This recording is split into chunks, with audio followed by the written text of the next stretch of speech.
Hello and welcome to the 999th edition of the Enfield Microphone, dateline the December the 1st, 1994.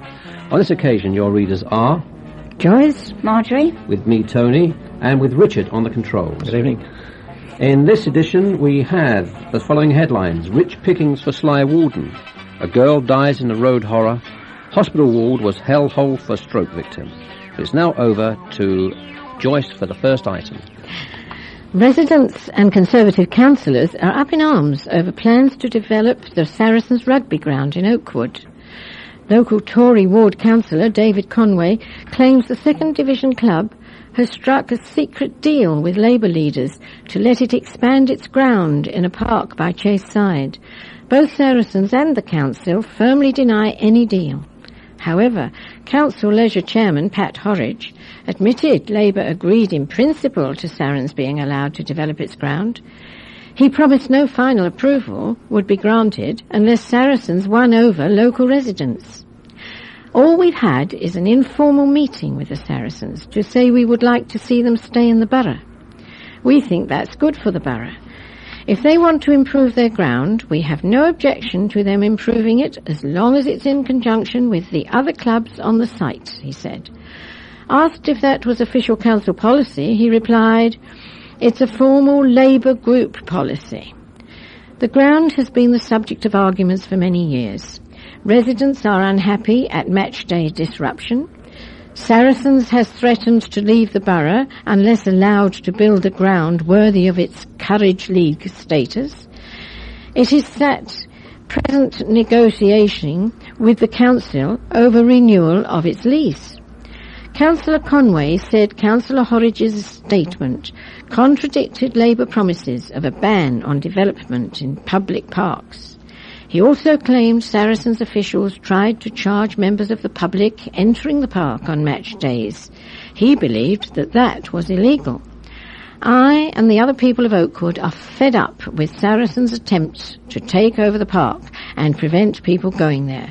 It's about time Saracens stopped behaving like a lot of public school bullies.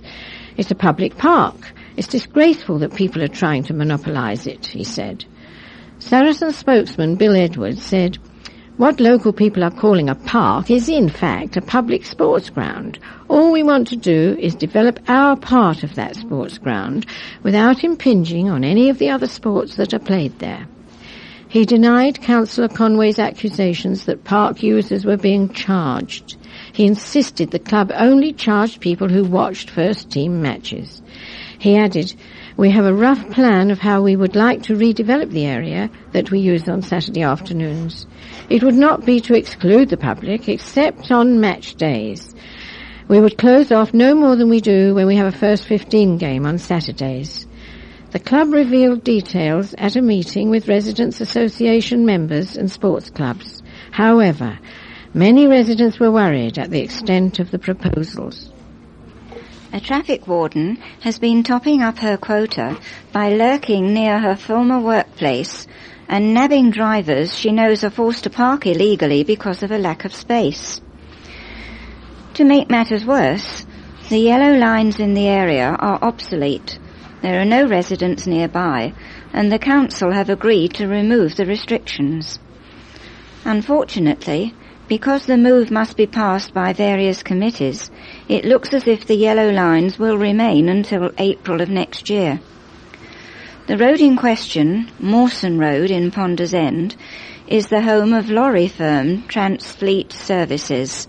And the manager, Chris McCabe, approached the council so his employees could park in the street as the yard is constantly in use with the coming and going of the heavy good vehicles.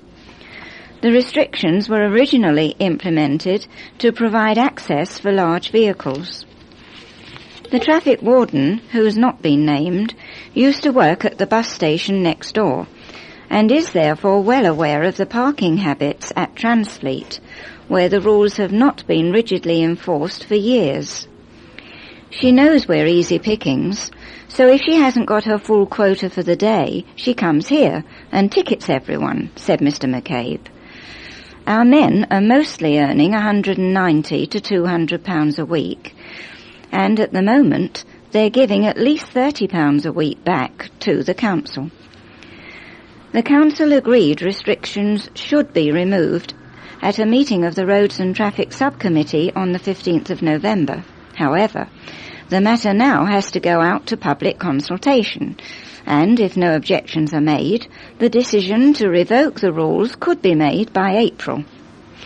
Mr. McCabe said, "I can't see why something cannot be done before then.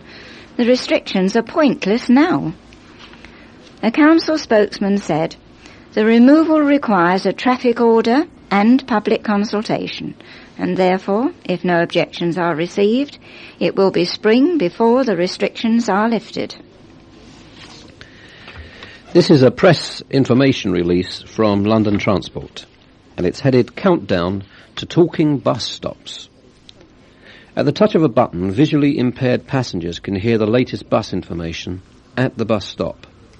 London Transport's countdown system, electronic signals at bus stops which show the destination and waiting time for the next bus, has been running for 3 years. In conjunction with London Transport's unit for disabled passengers, London Transport Buses is now testing a digital speech add-on which announces the same information. This should be a particular help to people with visual impairments.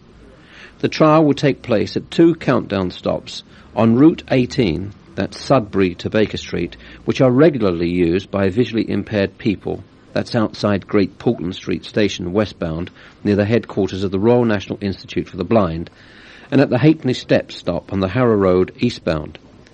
Users simply push a conspicuous black button mounted on a bright yellow background to hear the latest route information. The press release ends there, but press inquiries can be made through London Transport Press Office 0171 918 3271. An angler found the body of a depressed young man floating in the King George IV Reservoir, Hornsey Coroner's Court heard.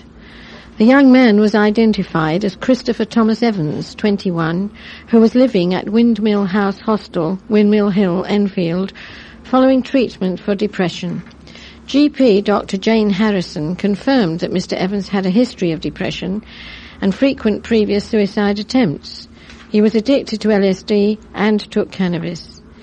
Mrs. Mary McGowan of Scotland Green Road, Enfield, said she last saw her son on June the 2nd when he arrived at her home very upset and had told her that people were threatening his life because of drugs. After his visit, her husband's dothapine tablets were missing. Coroner Dr. William Dolman recorded a verdict of suicide. Complaints that bus travel in Enfield is becoming a daily hell has led the Gazette to start a campaign on behalf of irate passengers who say the public deserve better transport. We decided to act after sampling the kind of problems that test travellers' patience to the limit.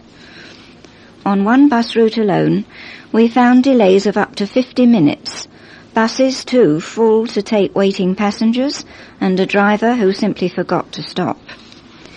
Without reliable public transport accessible to everyone, road congestion and pollution will hit nightmare levels. This is not just the view of fringe groups. It was accepted by a recent Royal Commission which said spending should be switched from road building to buses, trains, tubes and trams. Among those pressing the government to heed that advice is the Capital Transport Campaign, which has just carried out a survey of bus services. Enfield came out relatively well among London boroughs, but the campaigners say it left a lot to be desired. And if Enfield is among the best, the worst must be very bad indeed. One part of the survey looked at high-frequency routes, where buses are supposed to run every 4 minutes. It found passengers in Enfield had a 1 in 6 chance of waiting between 10 and 30 minutes. Andy Burns of the CTC said that cuts in government grants were hitting all services except those heavily used by commuters. Most at risk were local routes serving pensioners and others who can ill afford other means of travel. He added, the latest figures for average waiting times in London are worse than at any time since 1990. Lynn Smith of London Transport Buses replied, "It's very rare to have to wait long periods." She insisted there was only a 1.8% chance of having to wait 20 minutes or more, and a 0.2% chance of having to wait 30 minutes or more. Before receiving the survey, the Gazette was already investigating local bus services after complaints from passengers. Examples of poor services include the main route between Enfield and Barnet. The number 307 has only 2 buses an hour at some times of day. The Lee Valley Leisure Centre and UCI Cinema Complex at Pickett's Lock is served by only 1 bus route. London Transport Buses has admitted that in the 4 weeks up to the 15th of October, it failed to meet any of the service targets set for it by the government. It said staffing problems were partly to blame. Worse is to come. London Transport has announced a 25% rise in fares for short journeys in zones 3 and 4. The Gazette is determined that passengers should not have to suffer in silence. Write to the Gazette at 8 to 10 Silver Street, Enfield, with your travel complaints, or call your news desk on 367-2345. Now the news desk telephone, 367-2345. The first ever radio cassette player recorder, designed especially for blind and disabled people, was launched in London at the beginning of November by the Minister for Disabled People, William Hague. The £115 machine, that incidentally is in sterling, it's not the weight, the £115 machine produced by Clark and Smith of Wallington, Surrey, and commissioned by the British Wireless for the Blind Fund, incorporates many special features of particular benefit to people who find products on the domestic market fiddly and difficult to operate. The Prime Minister, John Major, sent a special message of support to the launch ceremony at the Intercontinental Hotel in London's Park Lane. Presenter and broadcaster Richard Baker, whose mother is blind, conducted the official proceedings, at which speakers included the Minister for Social Security and Disabled People, Mr Hague, and Britain's first blind High Court Master, Mr John Wall, Chairman of the British Wireless for the Blind Fund. The Prime Minister in his message said, "I am keen that blind and visually impaired people should have greater opportunity to participate in and be informed in the issues that affect the society in which we live. I am sure that the launch of this new radio cassette will be an important tool in giving people the means to access information and absorb our diverse cultural heritage." A few weeks before the official launch, Clark and Smith presented one of its new radio cassette players to actor Sir John Mills, who has become blind. In a recorded message played at the launch ceremony, Sir John said it had been his inseparable companion since it was presented to him. He goes on to say, "It is wonderfully constructed and of tremendous help to people who have problems with eyesight. An audible rising or falling tuning tone indicates the radio band position, and there is an audible cue and review system for finding selected items on a tone-indexed tape.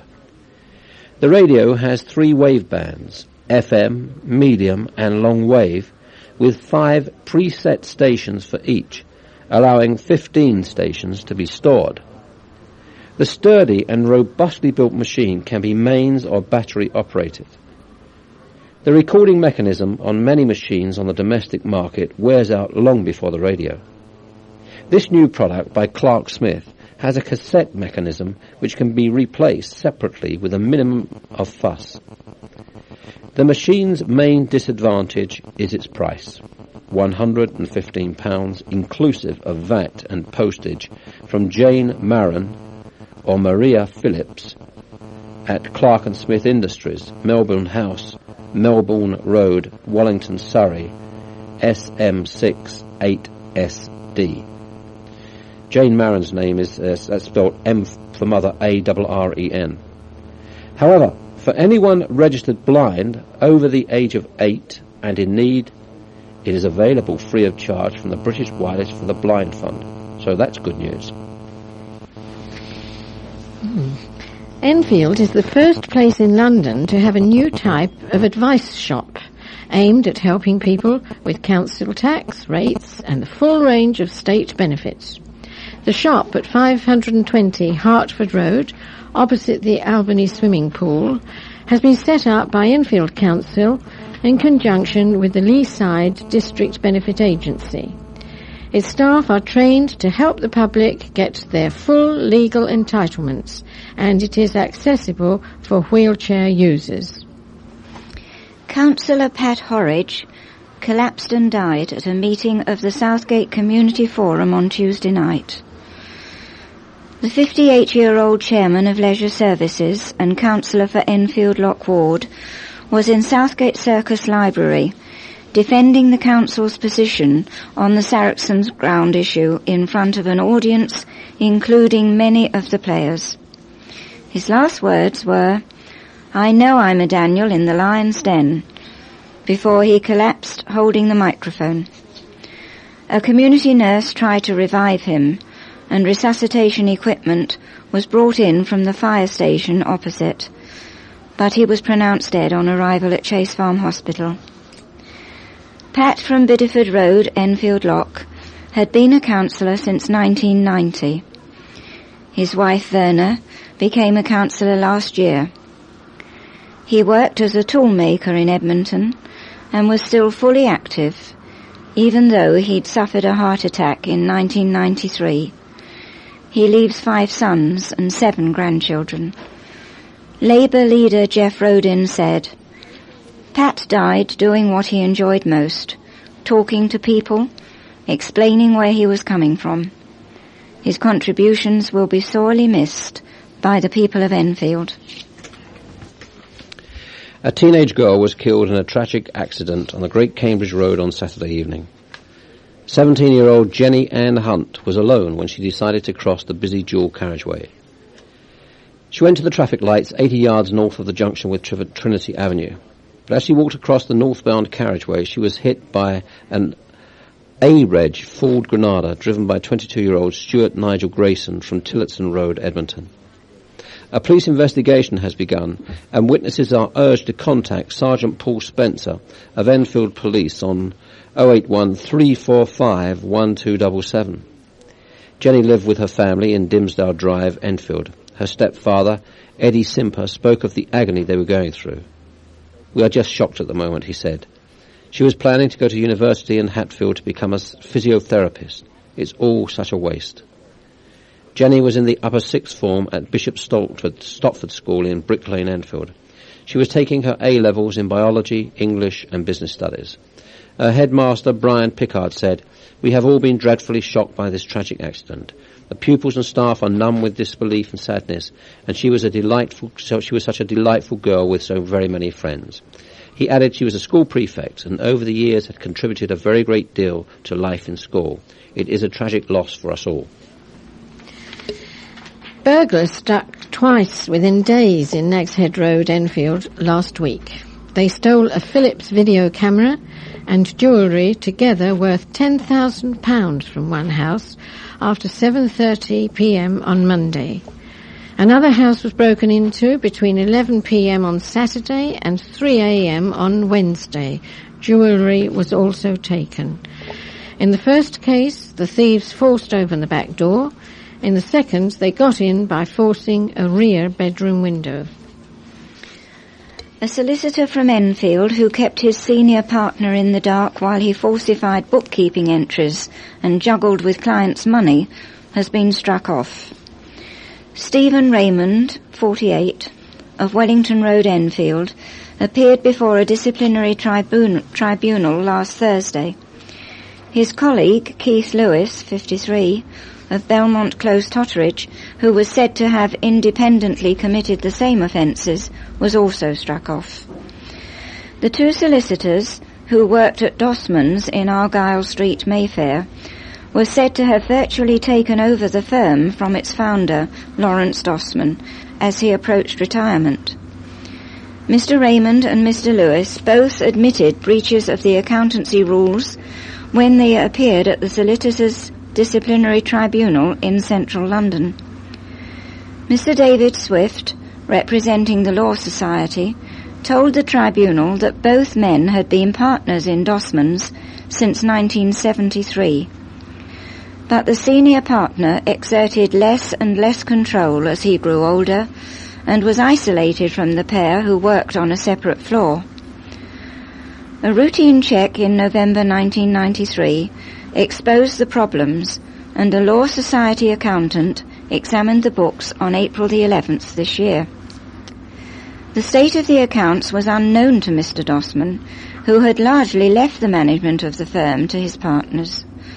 They performed various irregularities in relation to client accounts, quite independently and without the knowledge of each other, said Mr. Swift.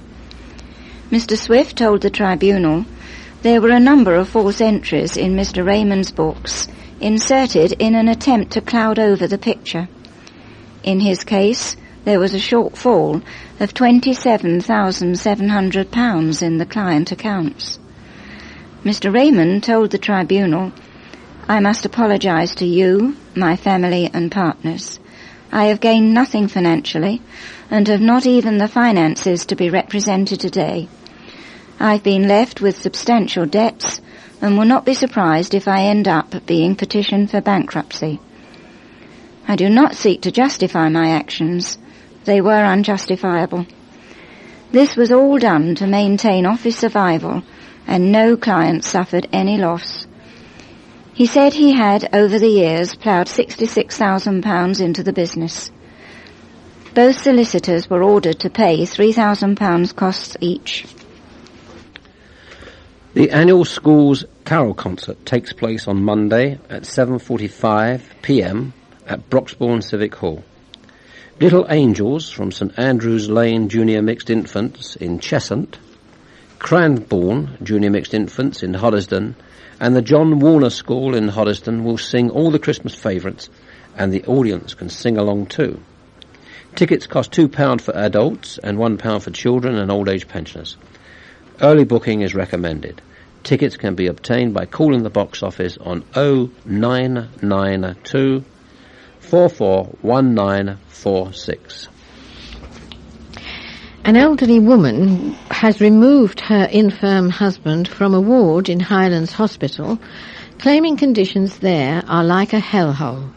Stroke victim Victor Rainbow, 84, was in the hospital's acute care ward, waiting for the council to find funds to transfer him to a residential care home in Loughton. His wife Dorothy, also 84, from Ashdown Road, refused to leave him in the ward any longer. Dorothy and her daughter, Maggie Holding, thought the attitude of the staff was dispirited at best, but their main complaint was about the amount of drugs Victor was being given. Dorothy admitted she thought Maggie was wearing rose-coloured spectacles when her daughter told this newspaper how much her father improved when she took him out of the hospital for a few days. But during a week's holiday in Felixstowe with her husband and other daughter, Valerie, Dorothy was shocked by the effect the recommended medication had on Victor. Of course, we followed the instructions, and for the rest of the day, Victor was like a zombie, out for the count, she said. Valerie refused to give her dad any more of the pills, and took them to a local doctor friend, who felt the pills were too strong and recommended a big reduction in the dosage. The hospital's operation manager, James Scott, agreed conditions were not perfect. "We are trying to offer 1990s care in an 1890s building," he said. "But the ward will be removed by Easter, and we're relocating our first patients into our major new development block in December." He said the doctors had sat down with the family to explain why particular drugs were being used. As this newspaper exclusively revealed back in October, Victor had been stranded in the ward after East Enfield Social Services ran out of money from their allocated budget.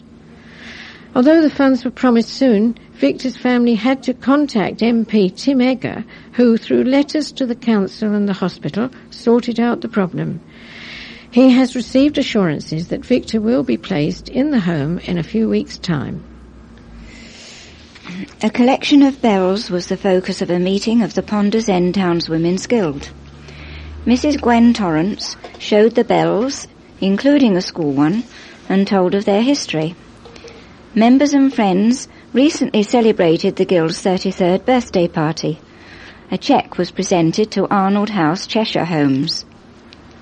Meetings are held on the second Wednesday of the month at the United Reformed Church Hall, College Court, Ponders End. A letter. I am seeking information about a deceased aunt and her descendants. Her name was Edith Mary Fletcher, and she was born at 137 Raleigh Road, Enfield, in 1886. Her parents were Joseph Fletcher, a house painter, and Mary Elizabeth, née Marriott, who were married at the Enfield Baptist Tabernacle, London Road, Enfield, in 1882. Edith may have married in her family area. Your help will be greatly appreciated, and I may be fortunate to gain contact with the family I never knew. All correspondence will be answered, and it's from a Mrs. Hazel Shrub of 12 Rubiton, Rubiton Street, Wollongbar, Wollongbar, New South Wales, 2477, Australia. Another item here, a surge in the prices of flats and small houses has partly compensated for a slump in the overall property market in Enfield. A study of mortgage figures shows that at the end of the third quarter of this year, the average price of a home in the borough was 2% down against the same time last year.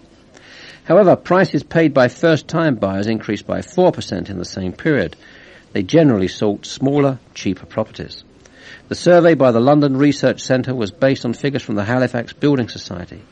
It showed the average price of a home in Enfield was around £79,000. The average price paid by first-time buyers was £61,100. Sean King of Edmonton Estate Agents Jason King commented, "Business is still good, but the problem is that there isn't enough good property coming onto the market." That's the end of the first half. We'll see you on the other side in just a moment.